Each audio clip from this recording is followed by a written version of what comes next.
नमस्कार, आप देख रहे हैं विश्व युद्ध और आपके साथ मैं हूं जिया कौशिक।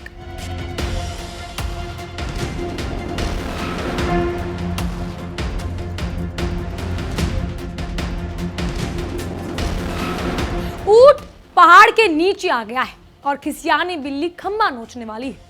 हालात इस वक्त दुनिया के सबसे बड़े स्वयंभू चौधरी माने जाने वाले अमेरिका के हो चुके हैं, जो कल तक पूरी दुनिया पर धौल जमाता था, लेकिन आज खुद अपनी साख बचाने के लिए तड़प रहा है। फारस की खाड़ी में सुपर पावर होने का ढोंग रचने वाला वॉशिंगटन इस समय तेहरान के परमाणु बारूद, अचूक बैलिस्टिक मिसाइलों और घातक आत्मघाती ड्रोनों के आगे पूरी तरह भीगी बिल्ली बनकर बैठा है और उसे समझ नहीं आ रहा कि इस चक्रव्यूह से वो कैसे बाहर निकले।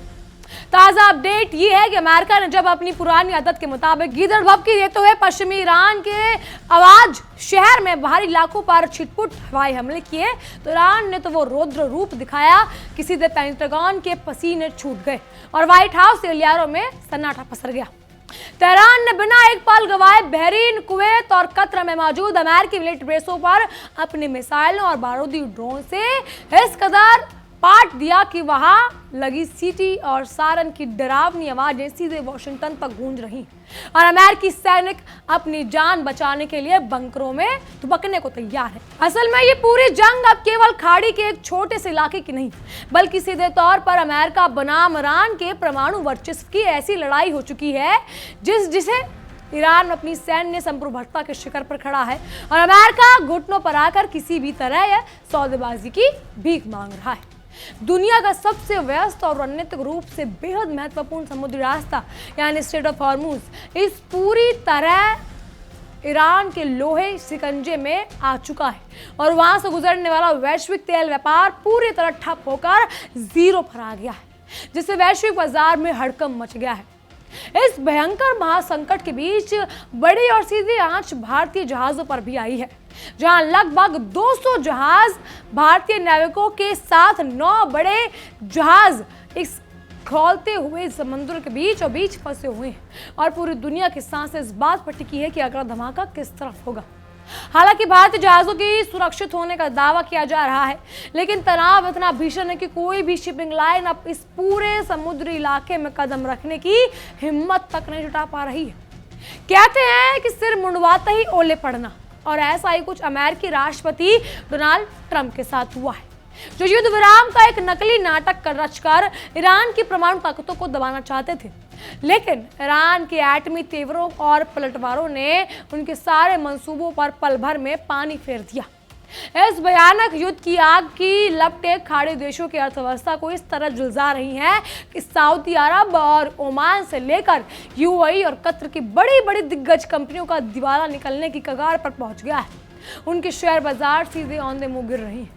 आने वाले समय में जब ये कंपनियां कभी दूसरी तिमाही के नतीजे घोषित करेंगी, तब दुनिया को पता चलेगा कि ईरान के इस जबरदस्त जवाबी कार्रवाई ने अमेरिकी पिट्ठू देशों की आर्थिक कमर को किस कदर तोड़ कर रख दिया है। विशेषकर बैंकिंग और रियल एस्टेट सेक्टर इस परमाणु युद्ध की आहट, आसमानी छूती महंगाई और ब्याज दर के नए झटकों के आगे पूरी तरह से ताश के पत्तों की तरह ढहने को तैयार बैठे हैं और कॉरपोरेट जगत में त्राही त्राही मची हुई है। इधर ईरान के विदेश मंत्रालय के बेहद आक्रामक प्रवक्ता इस्माइल बगाई ने सीधे तौर पर नाटो चीफ मार्क रूट को आड़े हाथों लेते हुए साफ कर दिया कि यूरोप की ये कायरता और आक्रामकता अमेरिका की जी हुजूरी अब किसी भी कीमत पर बर्दाश्त नहीं की जाएगी। ईरान ने पूरी दुनिया के सामने बेबाक होकर दहाड़ते हुए कहा कि जिन यूरोपीय देशों ने अमेरिका को अपनी धरती, अपने खुफिया मिलिट्री बेस और अपना एयर स्पेस ईरान के खिलाफ इस्तेमाल करने के लिए थाली में परोसने दिया था, वो इस तबाही के बराबर गुनहगार हैं और उन्हें इसका खामियाजा भुगतना पड़ेगा। नाटो चीफ मार्क रूट ने इस समय इस अमेरिकी हमले को अति आवश्यक और न्याय संगत कार्रवाई बताकर दुनिया की आंखों में धूल झोंकने की कोशिश कर रहे हैं। असल में वो अमेरिका के डूबते हुए साम्राज्य और उसकी ढहती हुई सेना को या ताकत को बचाने के लिए एक आखिरी हताश और पूरी तरह से नाकाम झटपटाहट कोशिश कर रहे हैं। ईरान ने स्पष्ट कर दिया कि जो भी देश अमेरिका की इस दादागिरी में उसका अप्रत्यक्ष रूप से साथ देगा, उसकी तबाही का टिकट तेहरान अपने हाथों से काटेगा। इस भयंकर बौखलाहट और वैश्विक बेइज्जती से तिलमिलाए अमेरिकी सैन्य कमांडरों ने दावा किया कि उन्होंने ईरान के तटीय इलाकों में लगभग 90 रणनीतिक सैन्य ठिकानों, अत्याधुनिक एयर डिफेंस सिस्टम और मिसाइल स्टोरेज सेंटरों पर ताबड़तोड़ बमबारी कर दी है। लेकिन सच तो यह है कि हाथी के दांत खाने के कुछ और दिखाने के कुछ और। अमेरिका इस खोखले हमले से ईरान की अदम्य ताकत को कम करने का सिर्फ एक झूठा डंडोरा पीट रहा है, ताकि दुनिया के सामने इसकी बची कुची इज्जत बची रह जाए। जमीनी हकीकत तो इसके बिल्कुल उलट है, क्योंकि ईरान के खतरनाक कोस्टल सर्विलेंस, रडार सिस्टम और पानी के भीतर मार करने वाले नौसैनिक क्षमताओं ने अमेरिकी नौसेना की नाक में ऐसा दम करके रखा है कि उनका स्ट्रेट ऑफ हॉर्मूज में दोबारा पैर रखने का भी सोचना मौत को दावत देना जैसा है।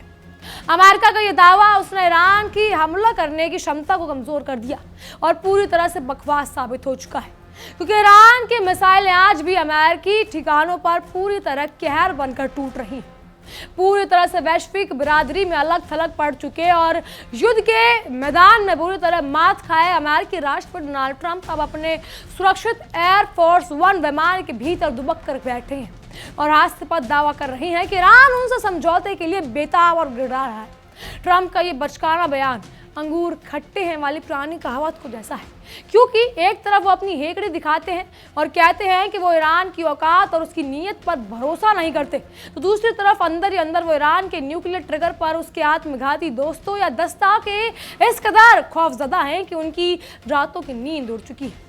खुद ट्रंप ने कैमरे के सामने बेहद डरे हुए लहजे में कबूल किया कि वो 24 घंटे अपनी जान के खतरे में जी रहे हैं, क्योंकि वो जानते हैं कि ईरान की टॉप सीक्रेट हिट लिस्ट में उनका सबसे ऊपर नाम है।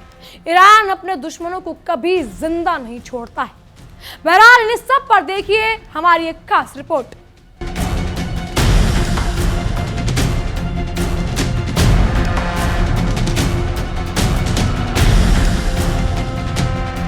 अमेरिका की एयर स्ट्राइक ने सिर्फ सैन्य ठिकानों को नहीं दर्शकों, बल्कि पूरी खाड़ी की सियासत को झकझोर दिया है। हमले हुए 80 ठिकानों पर हमला किया गया ईरान के। होर्मुज में तेल टैंकरों पर खतरा मंडरा रहा है, क्योंकि ईरान भी चुप नहीं बैठ रहा। आरोप अमेरिका की तरफ से लग रहे हैं कि कमर्शियल टैंक को निशाना बनाने का काम ईरान ने किया और ईरान इस चीज को दरकिनार कर रहा और एक बार फिर से कह रहा कि ट्रंप झूठे हैं। लेकिन इससे क्या असर पड़ रहा है वो समझिए। वैश्विक बाजार में कच्चे तेल की कीमतें उबाल मार रही और दुनिया की अर्थव्यवस्था पर युद्ध की काली छाया गहराती जा रही है, जिससे किसी को कोई फर्क नहीं पड़ रहा। और दूसरी तरफ ईरान का सबसे करीबी माने जाने वाला कतर भी अब तेहरान से दूरी बनाता दिखाई दे रहा है। उधर अमेरिका और इजराइल में नहीं बन रही, इधर जो हर वक्त अमेरिकी एयरबेस कतर में होने के बावजूद जो ईरान के साथ खड़ा था, जिसने दोहा में मध्यस्थता करने की कोशिश की, वो कतर अब तेहरान से दूरी बनाता दिखाई दे रहा है। तो हुआ क्या? ऐसा ईरान ने क्या किया जिससे नाराजगी इतनी ज्यादा बढ़ गई कि कतर ने कहा गेट साइड, साइड हटी।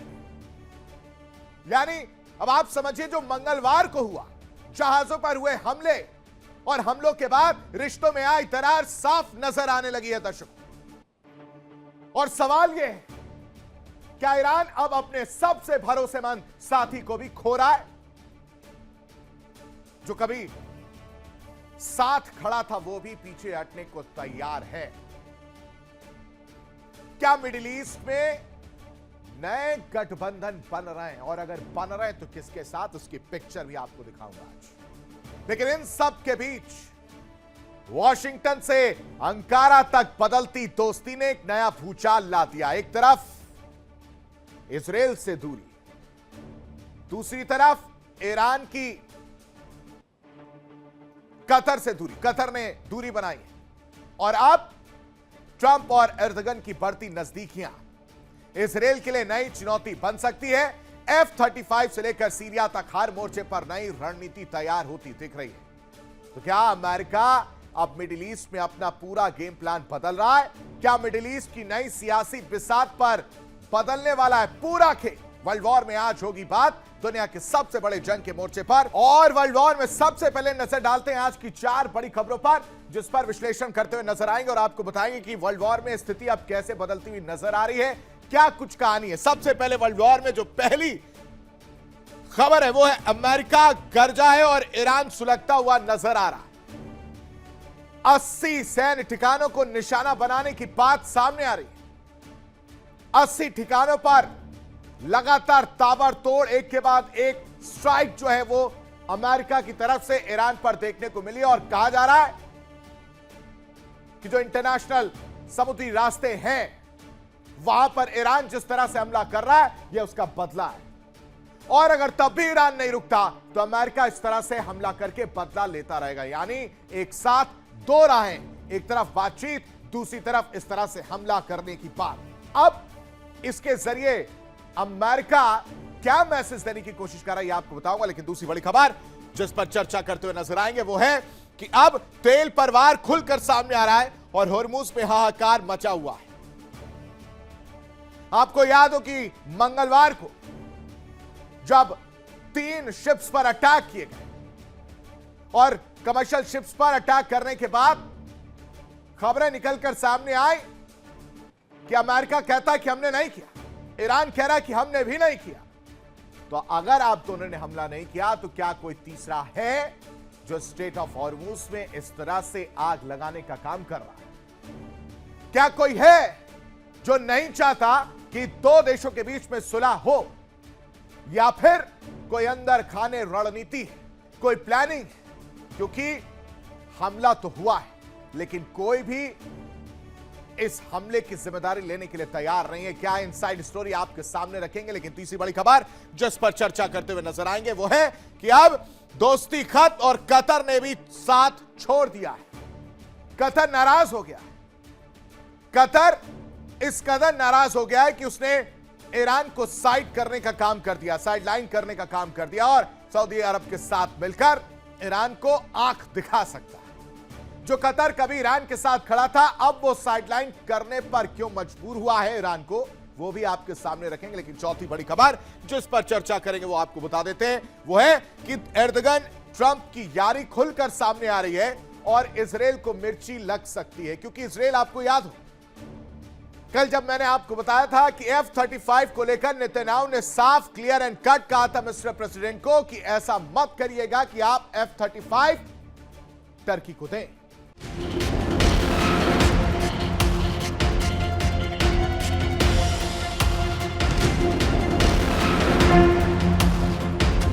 दूसरी तरफ ईरान के धाकड़ और बेखौफ विदेश मंत्री अब्बास अरागची ने साफ और कड़े लहजे में वॉशिंगटन को ललकारते हुए साफ चेतावनी दे दी है कि तेहरान किसी भी गीदड़ की तरह खोखली धमकियों और बयानों पर नहीं बल्कि सीधे निडर और विनाशकारी एक्शन पर भरोसा करता है। ईरान के IRGC ने कुवैत के कैंप अरिफजान और अली अल सलेम में साथ साथ बहरीन के जुफैर और शेख ईसा विशाल अमेरिकी सैन्य अड्डों को मलबे के ढेर में तब्दील करने का पूरा खतरनाक खाका खींच लिया है और उसकी शुरुआत भी कर दी है। ईरान ने पूरी दुनिया को यह साफ संदेश दे दिया कि अगर वॉशिंगटन इस भिखारी और कर्ज में डूबे देश को दोबारा तेहरान या ईरान की सीमाओं की तरफ आंख उठाकर भी देखेगा या हिमाकत की तो पूरे मिडिल ईस्ट में फैले उसके हर एक मिलिट्री बेस पर अमेरिकी सैनिकों के लिए हमेशा हमेशा के लिए शमशान घाट बना दिया जाएगा। व्हाइट हाउस के भीतर इस लीक हुई खुफिया रिपोर्ट की माने तो अमेरिकी प्रशासन इस समय अंदर से पूरी तरह हिल चुका है और उसे ये कड़वा सच समझ आ चुका है कि ईरान के साथ ये टकराव कोई बच्चों का खेल नहीं या 2-4 दिन की बात नहीं, बल्कि ये हफ्तों और महीनों तक चलने वाली एक महाविनाशक परमाणु युद्ध बन चुका है जो अमेरिका को पूरी तरह बर्बाद कर देगा। ट्रंप भले ही मीडिया के सामने आकर चिल्ला चिल्ला कर कह रहे हो कि 60 दिन का युद्ध विराम समझौता अब इतिहास बन चुका है, लेकिन सच तो ये है कि इस पूरे रणनीतिक समुद्र इलाके का असली सुल्तान और राजा सिर्फ और सिर्फ ईरान है। ईरान ने अपनी संप्रभुता का लोहा मनवाते हुए 2 टूक कह दिया कि स्ट्रेट ऑफ हॉर्मुज केवल और केवल ईरानी नौसेना के नियमों को मुताबिक संचालित होगा, बाकी किसी भी पश्चिमी देशों और या अमेरिका की औपनिवेशिक दादागिरी का इस समुद्र की लहरों में हमेशा के लिए दफन कर दिया जाएगा। तेहरान के परमाणु कमांडर सेंटरों से आ रही ये खबरों ने पेंटागन की रातों की नींद उड़ाकर रख दी है, क्योंकि ईरान ने अपनी भूमिगत न्यूक्लियर मिसाइलों के साइलों और दरवाजों खोल दिए और अमेरिकी खुफिया सैटेलाइट्स भी ये देखकर कांप उठी। घर में नहीं है दाना और अम्मा चली भुनाने वाली हकीकत, अब अमेरिका के पास इस परमाणु महाशक्तियों के टकराव में अपने जद पर अड़े रहने के अलावा और कोई रास्ता नहीं बचा। लेकिन ईरान का हर एक मिसाइल टेस्ट सीधे वॉशिंगटन को उसकी औकात याद दिला रहा है। दुनिया भर में सैन्य विशेषज्ञ का मानना है कि यदि अमेरिका ने अपनी सेनाओं का तुरंत पीछे नहीं हटाया तो ईरान की अंडरग्राउंड न्यूक्लियर बंकरों से निकलने वाली विनाशकारी लहरें पूरे पश्चिमी एशिया को इतिहास के पन्नों में समेटने की ताकत रखती है। बहरहाल इन सब पर आपकी क्या राय है, हमें कमेंट के जरिए जरूर बताइएगा। फिलहाल के लिए इतना ही। तमाम खबरों के लिए बने रहिए इंडिया डेली के साथ और देखते रहिए हमारी खास पेशकश विश्व युद्ध। देखिए इंडिया डेली 24/7 अब आपके स्मार्ट टीवी पर। इंडिया डेली मौजूद है सभी डिजिटल प्लेटफॉर्म पर लाइव और लगातार। इंडिया डेली 24/7 हर दिन राष्ट्र को समर्पित।